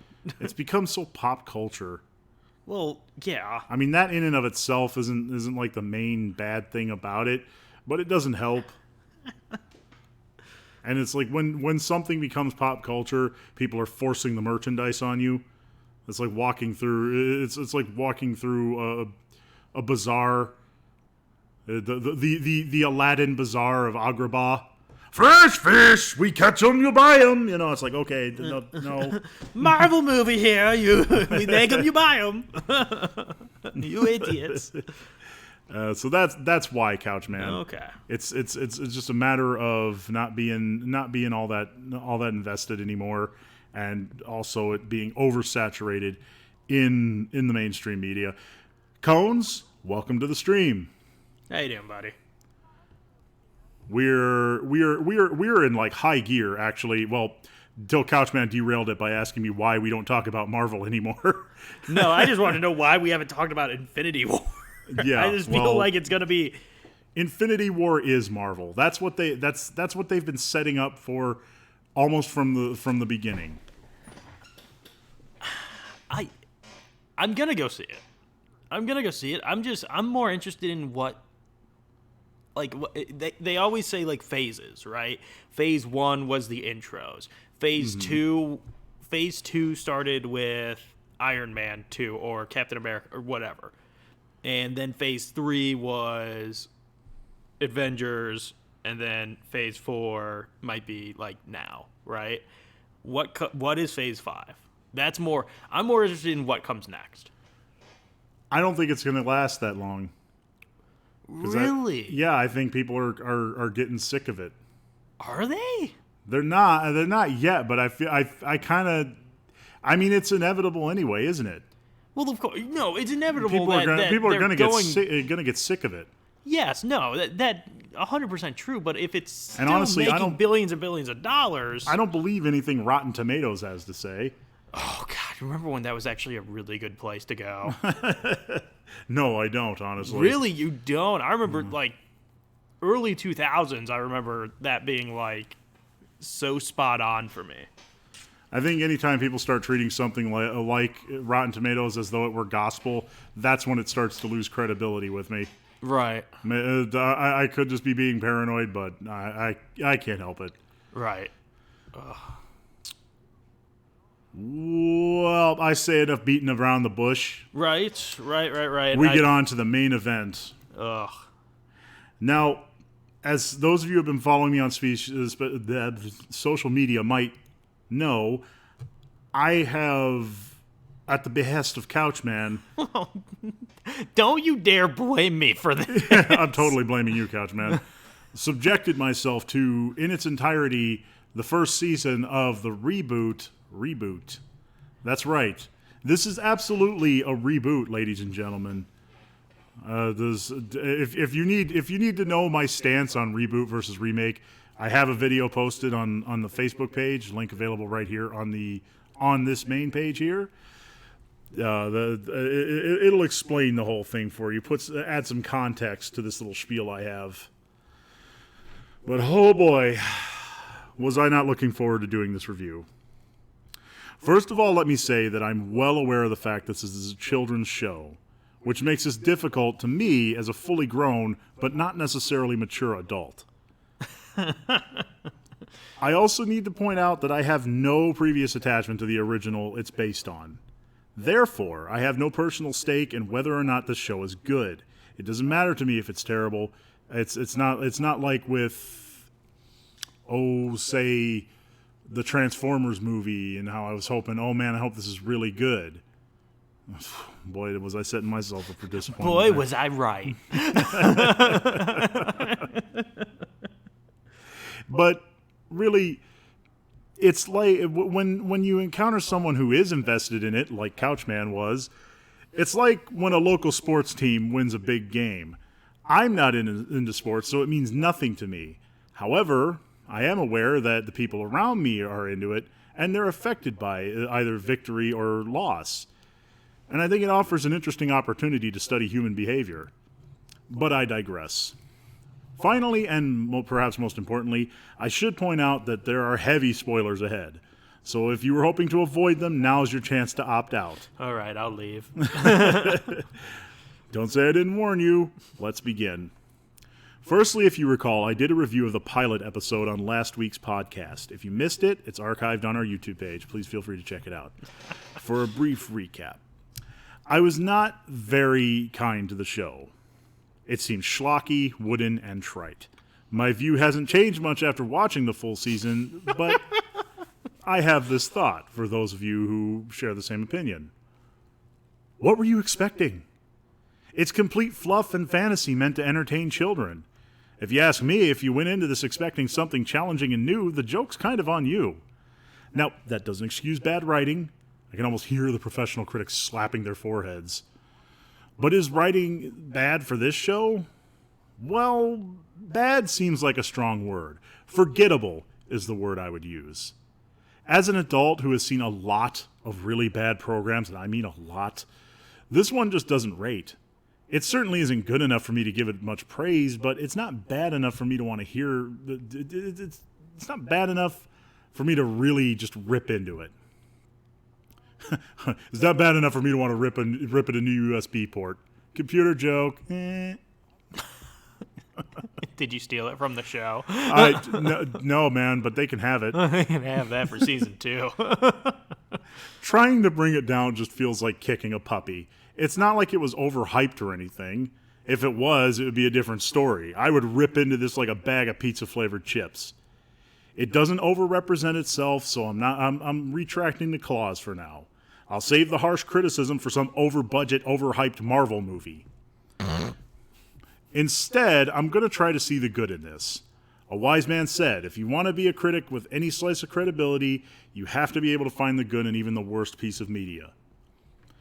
If I was a kid when I saw this show, I would be excited by the prospect of going into a fantasy world that functions sort of like this one. And that's what you can find here in this incarnation of Reboot. It's sort of, it's almost like the original. It is its own world with its own set of rules, although honestly those rules are kind of unclear. I would also be intrigued by the idea of a living being brought into the world from the cyber world, which brings us to the principal character known as Vera. Don't ask me what the acronym stands for, I don't remember.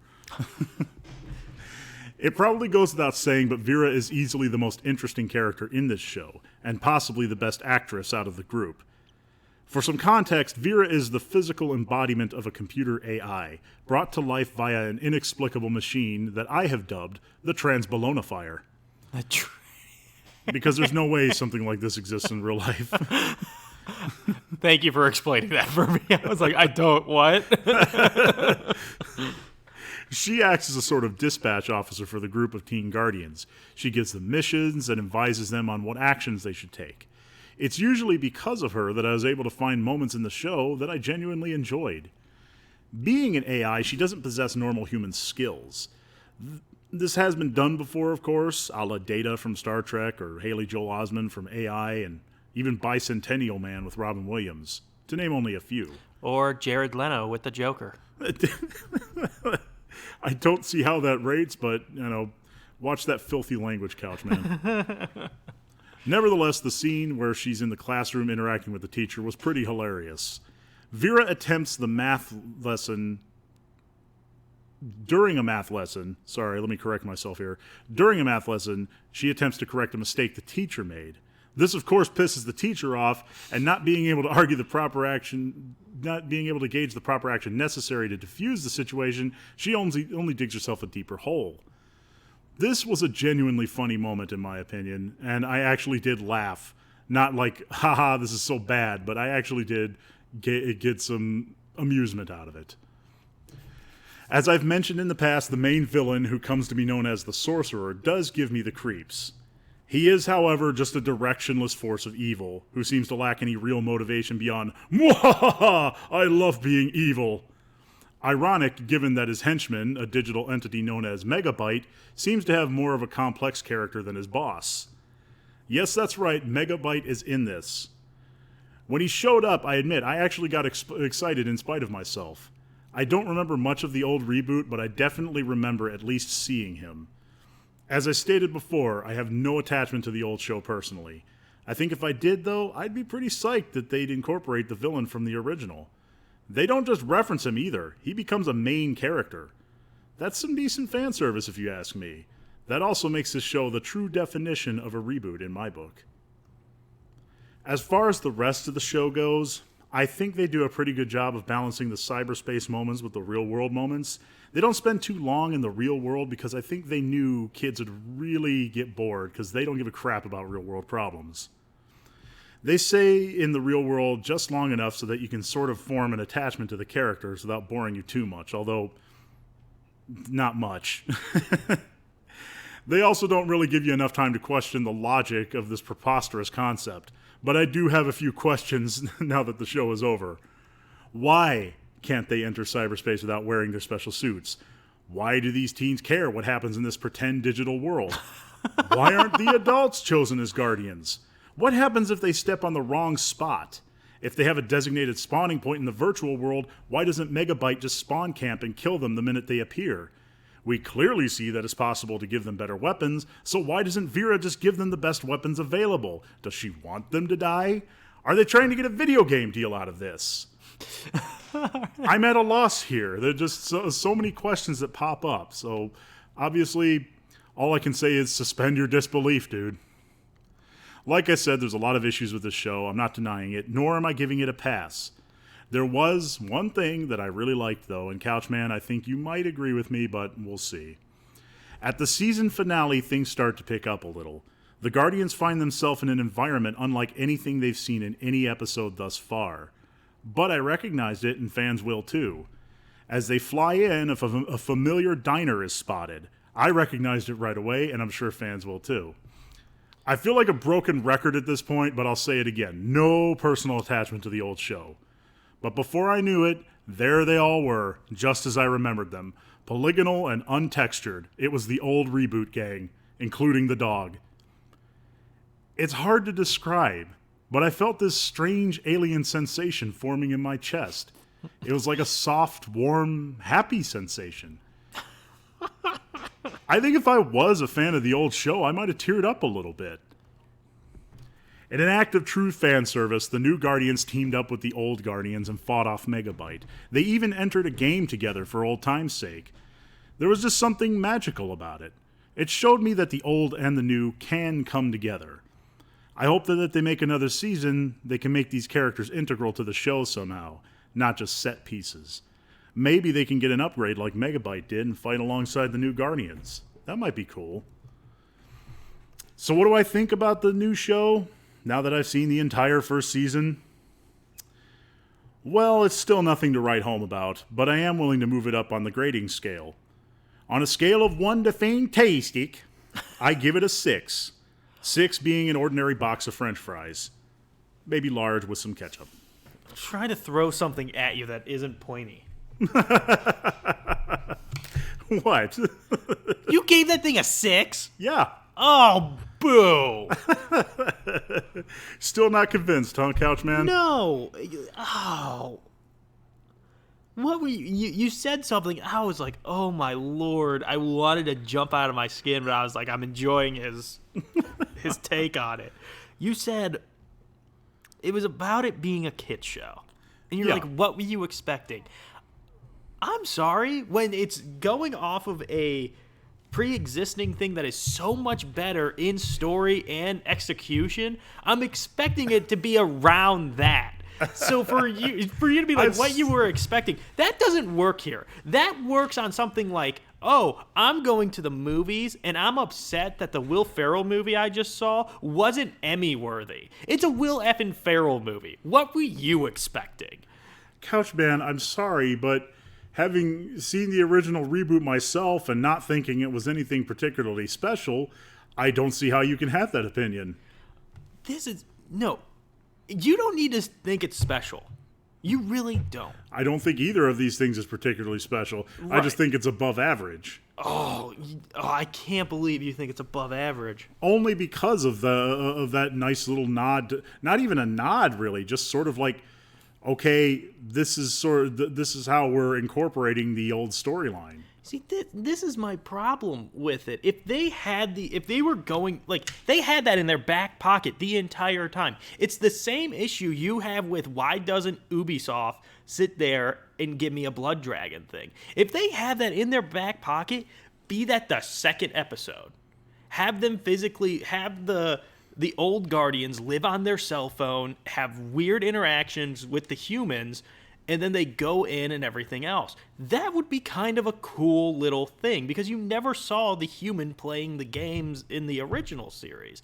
It was fully CG. Again, the first ever show to be fully CG'd. I feel like there's probably more than that. That was fully CG at the time. No, it isn't. That's its like calling card. It's like, we were the first CG show. Well, fully. But that's the thing. Like, that had a legitimate, like, heart and soul. It had something to write home about. And if you were going to pull, like, the Megabyte thing, cool. That is kind of neat. It's cool that he came in and everything else. But the instant, I wish they would have just sat there and made this a complete remake. Instead of making the same old joke of, hey, reboot needs a reboot, ha ha ha, and have it continue, no, remake the effing thing.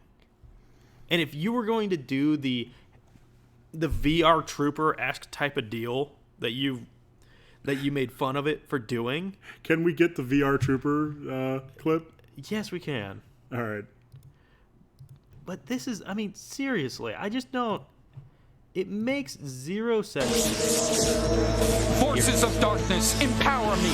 Take me back to my virtual reality.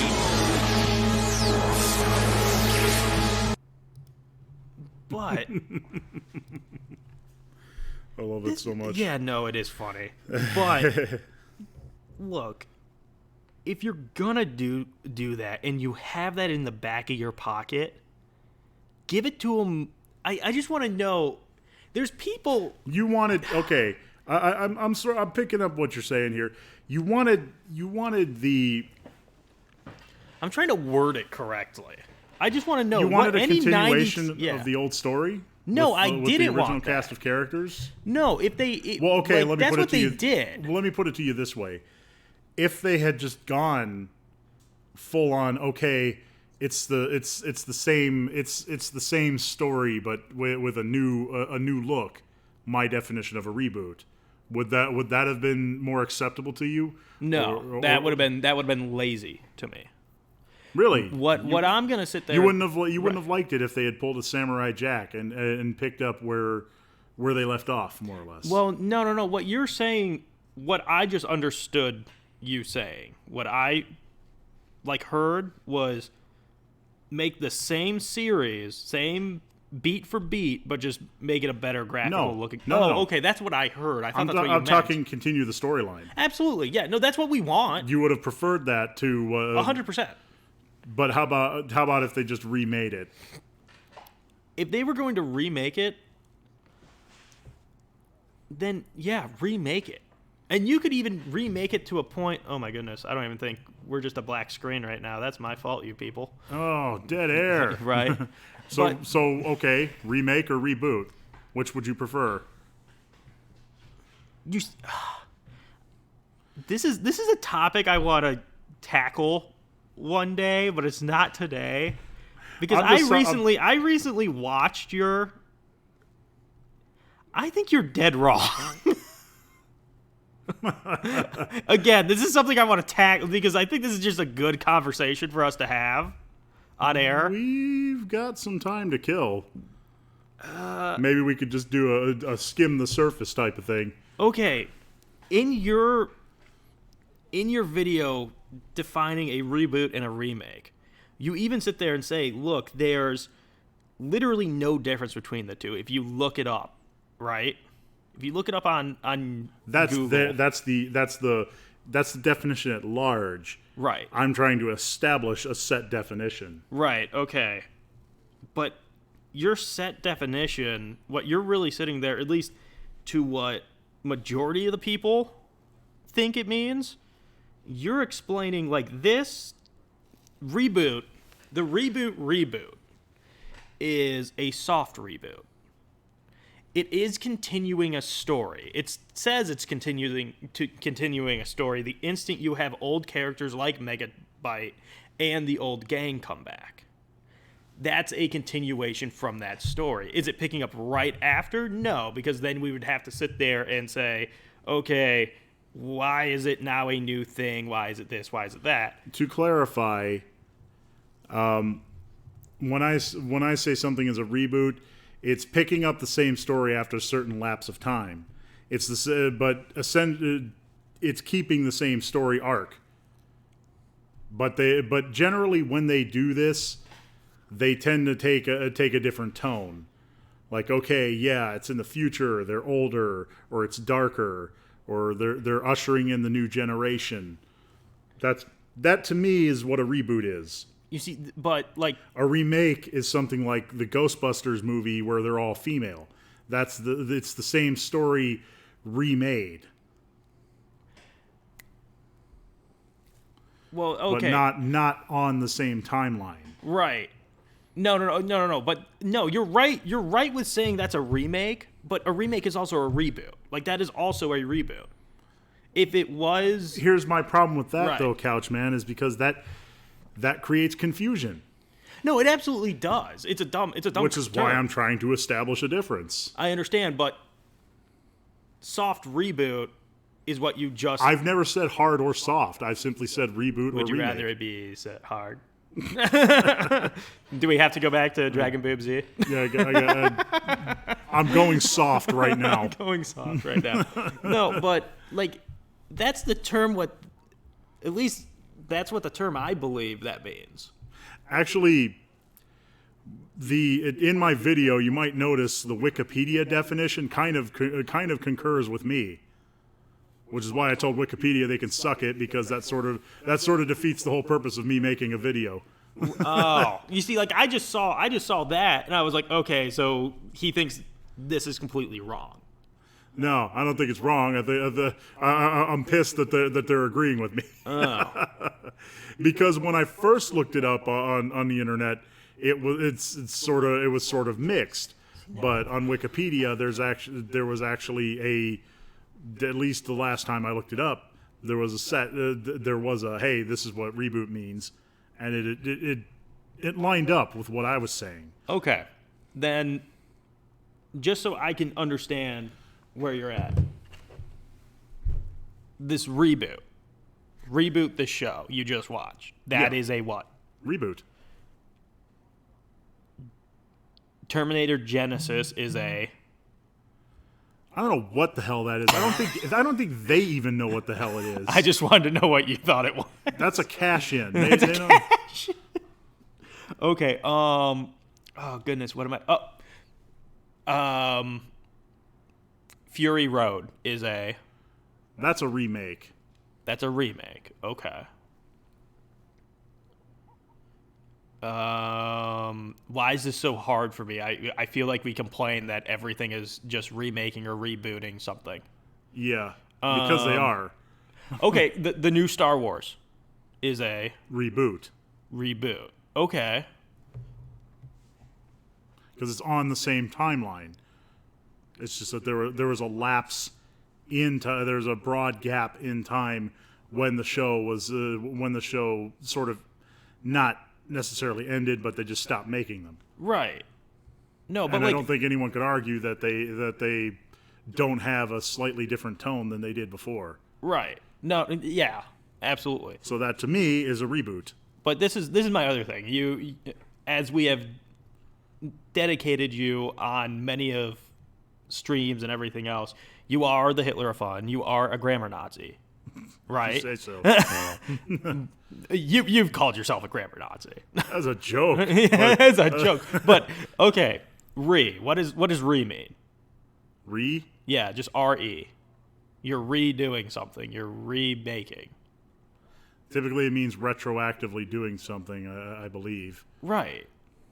That's my thing. With me, I take it that way. If it's a soft reboot, it's kind of Again, doing it. you bring in the hard and soft term, the hard and soft qualifiers, which that doesn't really. I never once used those words. Right, but like what you explained in the video, I would consider one of those things to be a soft reboot. Like, What would be which one of the things I mentioned in that video would you say is a soft reboot? what were the two? You brought up two. You brought up the a soft reboot. The Power Rangers was a remake. Power Rangers was a remake. It was a remake, but like to me, remake and reboot are the same thing. Well, And that's the problem. yes, no, I know that's the problem. I know I'm dancing around in circles here. Kind of. But like, you brought up Samurai Jack. To me, the difference between a reboot / remake and what Samurai Jack is, yes, they're starting a new series. It's just going to be a continuation, but it's in the future. So to me, that's a soft reboot. It's a new story. It's just taking things into a different direction. How is that different from what I said, though? You're not calling it a soft reboot. Right, because I don't think it's necessary. It's either a reboot or it isn't. Right. Okay. Right. We just call it two separate things. I feel like this is why I wanted to talk. I wanted to get my thoughts a little bit clearer before I had a conversation with you. I swear, anybody who's still here, I'm sorry for this inane conversation. I'm not saying either one of us is making a valid point. It's just my opinion on things. Right. That's how just going forward, when you're watching Kieroneus TV, I am right, he is wrong. Whatever we may call ourselves down the road, not even close, Couchman. Whatever we may call ourselves down the road, count on the fact that when I say reboot, I mean a continuation of the story, and when I say remake, I mean an entirely new version of the story, starting from the beginning. Right. Tearing down the building and putting it back together using the exact same materials. That's a remake. Okay, so let me try your way for a second. The Jason Momoa Conan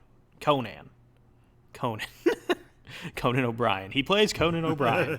Jason Momoa is Conan O'Brien. The Jason Momoa Conan is That's an adaptation.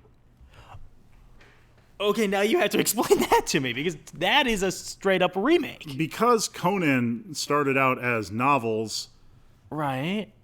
Any movie made of it is an adaptation. Now, if you were to start up a novel series in which you stupidly made Conan a girl and ran through her origin onward, that would be a remake. Conchi. Sheenan. Sheenan. I like that. That one's better. Good job. Hollywood, you heard it here first. I think actually the girl Conan is Red Sonja. No, you're right. Yeah. You're right. Wow, I feel really dumb for not saying that first. All excellent books. Check those out. Really. I'm still reading that one, man. I really like that one. Elephant's Tower is one of my favorite Conan books because it's so out there. Because like when you think Conan, you think typically sword and sandals fantasy, but Elephant's Tower adds a sci-fi element to it. And while I don't have the best relationship with the sci-fi genre currently, that doesn't mean that it's forever scarred and I will never like another sci-fi thing ever again. Really? Yeah. And so what soured it for you? Now, this is news to me. I didn't know this. I've brought this up multiple times, Couchman. I don't listen to you. Okay. That's fair. Well, okay. The thing... Yeah, we have 4 minutes. The thing... What has soured me is the tendency that... I think it's mostly on the filmmaker's part these days, but I have seen it exhibited in readable media as well. Okay. Is to take something... My favorite example to use is like the werewolves. It's like, now traditionally werewolves are... It's a curse, or maybe even just some magic spell that somebody intentionally puts on themselves that happens at the light of the full moon. The full moon being symbolic of the time in which the monsters come out. Right. Like all creatures of the devil's domain come out to wreak havoc upon the world. But the current crop of sci-fi people, and this isn't necessarily their fault, mind you, why I'm so upset, but their tendency is yes, well, the genes inside people who carry the recessive werewolf tendencies are activated by the phase of the lunar radiation caused when the sun reflects off of it. You know, it's like, ugh. So you don't like it being explained. You just want to be. I don't like when it's when we've got to take the magical element out of it because somehow that's wrong or something. It's like that's what it seems to be. Oh, so is that why you hate Thor? Yes. Well, that's why I'm indifferent towards Thor. I don't hate it. Hate's too strong a word. I just don't give a damn about it. Truly, I don't care That was about definitely something that gave me cause to roll my eyes. Okay. It's like they try so hard to make it fit into their little sci-fi box, and to the point where it no longer becomes to where it becomes an exercise in futility. It's like you just got to start calling it magic. Because but they go for something like quantum physics or paradox technology. It's like, wow. So because you slapped a term on it, that makes it science. That's preposterous. Okay, I just feel I wish I would have. This is a great subject. Okay, so bring it up anytime, Couchman. no, I'm happy to harp on about it. Right. Okay, I know we're like at the ass. ass end of this, but let me ask you this. You said you liked Doctor Strange. Sure. But like, and I might be completely wrong because I saw that movie once and I was like, okay, it almost made me puke, so I'm not going to watch that again. Yeah, I don't blame you. Yeah. Amazing effects. I'll give it that. Truly amazing effects. But at least to my knowledge, how they explained magic there was a fifth dimension almost. It's a dimensional thing. They pull out everything. But you're okay with that. Honestly, it's to the point, by the time that movie came out, I was like, well, this is the world now. just sort of It beat you down? Just sort of defeated acceptance. Oh, I feel so bad now. It's like, okay, whatever. Oh, I'm so sorry. Magic has truly died for you. No, never. Never. I just I've accepted that people have allowed it to die in their hearts. That's such a cynical way of looking at it. Well, we'll tell that to the world, Couchman. I am right now, people. Let him smile again, damn it. Let magic into your hearts. Don't be so Kieroneus will live again. He's like Exactly. Tinkerbell. Clap your hands. Clap your hands, you might live again. He might smile. But yeah, that's my stance on things. So, and if you've come for my stance on things, you've come to the right place. This is Kieroneus TV. I am Kieroneus, and this is Couchman, my host, my co-host. He wishes he was the host, ladies and gentlemen. Not if over my dead body. But over my dead body, Kieroneus TV must come to an end. We will see you on Thursday for Old Man Games. Couchman, you think you're up for another round of Cave Story? Really? We're going right back to Cave Story, huh? I feel like we didn't really get very far into it. We didn't. Are you saying that's my fault? Well, I'm not going to say that. I'm going to imply it, though. But hey, if you want to go for round 2. That's cool. If you are watching this post-production, please feel free to like and subscribe and share this with your friends. Get everybody involved. Let's make this a fun party. God knows, I was never invited to parties as a kid. Speaking of which, like us on Facebook, follow us on social media, at Mayor Kieroneus, at Couchman with a 0 instead of an O. Links available right here on the page. And we'll see you next time. Later, losers.